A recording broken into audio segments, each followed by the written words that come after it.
ପଢୁଛନ୍ତି ଆଜ୍ଞା 3 ବର୍ଷ ହେଲା ସେଠି ପଢୁଛନ୍ତି। ଆହୁରି ଆଜି ପର୍ଯ୍ୟନ୍ତ ଆମ ପୁଅ କୌଣସି ଆପତ୍ତି ଅଭିଯୋଗ କି ଖାଇବା ପିଇବା କି କ'ଣ ରହିବା କୌଣସି ସଂସ୍ଥା ଉପରେ କି ଖାଇବାକୁ ଅସୁବିଧା ହଉଛି କିମ୍ବା ପିନ୍ଧିବାକୁ ଅସୁବିଧା ହଉଛି କି ପାଣି ଅସୁବିଧା ହଉଛି ଏ ବିଷୟ ନେଇକି କୌଣସି ସେ ଦିନେ ବି ଆମ ଉପରେ କହିନାହାନ୍ତି। କିନ୍ତୁ ଅଛି ଭଲରେ ପଢୁଛି।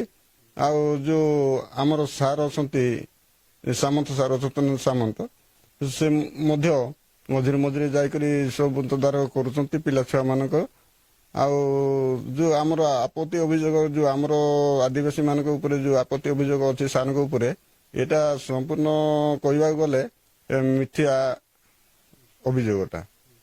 ଦେଖିଥିଲି ଆମର ବର୍ତ୍ତମାନ MLA ସାର୍ ଅଛନ୍ତି ସେ ଯୋଉ ଆମର OTVରେ ନ୍ୟୁଜ ଦେଖୁଥିଲି ସେଥିରେ ଯୋଉ କହୁଥିଲେ ପିଲାମାନେ ଖାଇବା ପାଉନାହାନ୍ତି ପିନ୍ଧିବା ପାଉନାହାନ୍ତି ଆଉ ଯୋଉ ଗାଧୋଇବା ପାଇଁ ମଧ୍ୟ ପାଉନାହାନ୍ତି ବୋଲି ଏଟା କାହିଁ ସେଇଭଳି ତ ଆମେ ତ ମଝିରେ ମଝିରେ ଯାଉଛୁ ବୁଲାବୁଲି ଆସୁଛୁ ସେମିତି କିଛି ତ ଆମ ଆଖି ଆଗକୁ ଆସିନି। ମୁଁ ଭାବୁଛି ସବୁ ମିଥ୍ୟା ଅଭିଯୋଗ ହଉଛି ଆଉ।